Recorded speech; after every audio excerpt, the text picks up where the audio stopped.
Shalom, Bapak Ibu, Saudara-saudari yang terkasih dimanapun berada. Damai sejahtera buat kita semua dari Tuhan kita Yesus Kristus. Seperti biasanya setiap hari kita merayakan pestanya orang-orang kudus. Hari ini hari Selasa, tanggal 22 Februari tahun 2022. Kita merayakan pestanya Tahta Suci Santo Petrus. Beginilah kisahnya. Pesta Tahta Suci Santo Petrus. Menurut cerita lisan yang beredar di kalangan gereja, Santo Petrus yang diberi kuasa oleh Yesus untuk memimpin gereja mendirikan dua buah tahta keuskupan.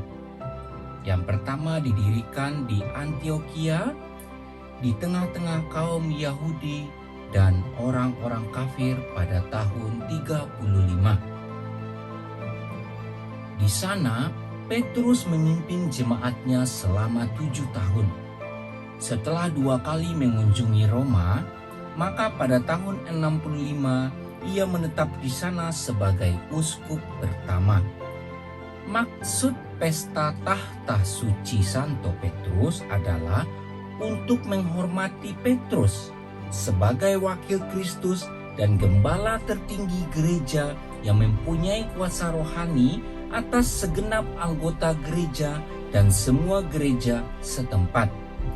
Kuasa Petrus ini yang lazim disebut primat Petrus diberikan langsung oleh Yesus sebelum kenaikannya ke sorga. Demikianlah Bapak Ibu Saudara-saudari yang terkasih tentang perayaan orang kudus hari ini, yaitu jatuhnya kepada Santo Petrus. Terima kasih. Hari ini kita akan lanjut untuk membaca bacaan liturgi dan renungan harian Katolik. Tuhan Yesus memberkati. Terima kasih.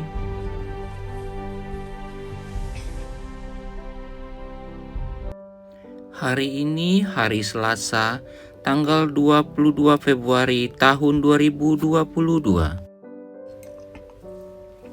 Bacaan pertama diambil dari 1 Petrus 5 ayat 1-4.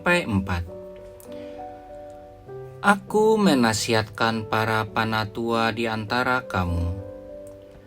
Aku sebagai teman panatua dan saksi penderitaan Kristus, yang juga akan mendapat bagian dalam kemuliaan yang akan dinyatakan kelak.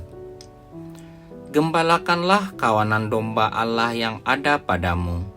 Jangan dengan paksa, tetapi dengan sukarela sesuai dengan kehendak Allah. Dan jangan karena mau mencari keuntungan, tetapi dengan pengabdian diri. Janganlah kamu berbuat seolah-olah kamu mau memerintah atas mereka yang dipercayakan kepadamu, tetapi hendaklah kamu menjadi teladan bagi kawanan domba itu. Maka kamu, apabila Gembala Agung datang, kamu akan menerima mahkota kemuliaan yang tidak dapat layu. Demikianlah sabda Tuhan. Syukur kepada Allah. Inilah Injil Tuhan kita Yesus Kristus menurut Matius. Dimuliakanlah Tuhan.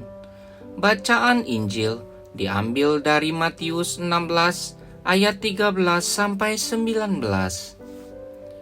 Setelah Yesus tiba di daerah Kaisarea Filipi, ia bertanya kepada murid-muridnya, "Kata orang, siapakah anak manusia itu?"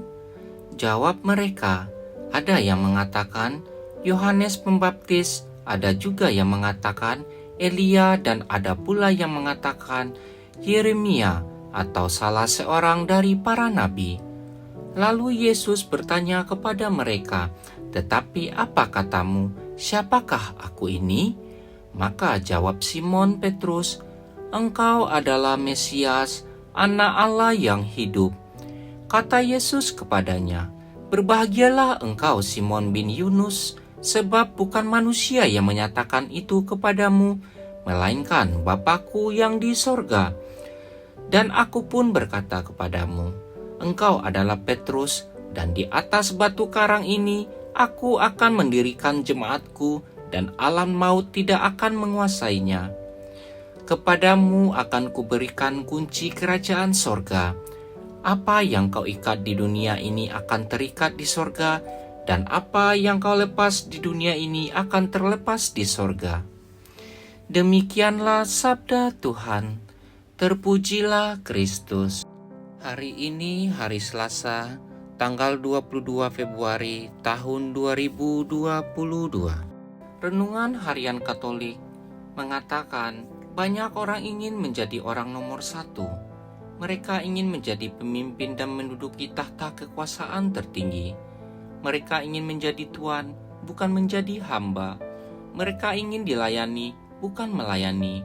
Karena itu, tidaklah heran bila hingga zaman ini banyak orang saling berebut tahta kekuasaan. Lalu siapakah orang nomor satu menurut Yesus?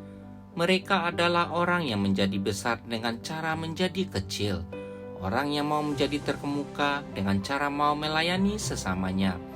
Lewat sabdanya hari ini, Yesus mau membantu kita untuk memahami tugas pelayanan Petrus sebagai pemimpin gereja Paus pertama. Hari ini, gereja merayakan Pesta Tata Santo Petrus. Gereja merayakan masa kepemimpinan Rasul Petrus. Apa yang membedakan antara tahta dan yang diduduki oleh Rasul Petrus dan tahta yang banyak diperebutkan oleh banyak orang pada zaman ini? Perbedaannya ialah Petrus memperoleh tahta kepemimpinan sebagai anugerah pemberian Tuhan semata. Tuhan memberikan anugerah ini karena pengakuan imannya kepada Yesus bahwa Dia adalah Mesias, Anak Allah yang hidup.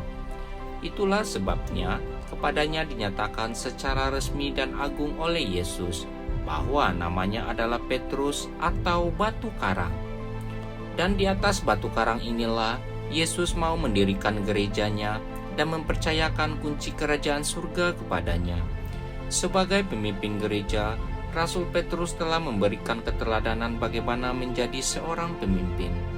Ia telah memperlihatkan dirinya sebagai seorang pemimpin yang rendah hati. Ia memimpin jemaatnya dengan tidak mencari keuntungan bagi diri sendiri, melainkan dengan sukarela mengabdikan dirinya seturut kehendak Allah. Kelemahan dan kekurangan yang ada dalam diri Petrus tidak menghalangi dia untuk semakin kuat dalam iman. Keterbukaan kepada kehendak Allah telah menyingkapkan pintu kasih dan rahmat Allah kepadanya. Pintu kasih dan rahmat itu mengantar dia untuk mengenal apa yang menjadi kehendak Allah pada dirinya. Semoga kita bisa menjadi orang nomor satu di hadapan Yesus seperti Rasul Petrus. Semoga kerelaan hati dan pengabdian diri Rasul Petrus menjadi inspirasi bagi kita dalam menghayati iman dan melayani sesama. Semoga demikian. Amin.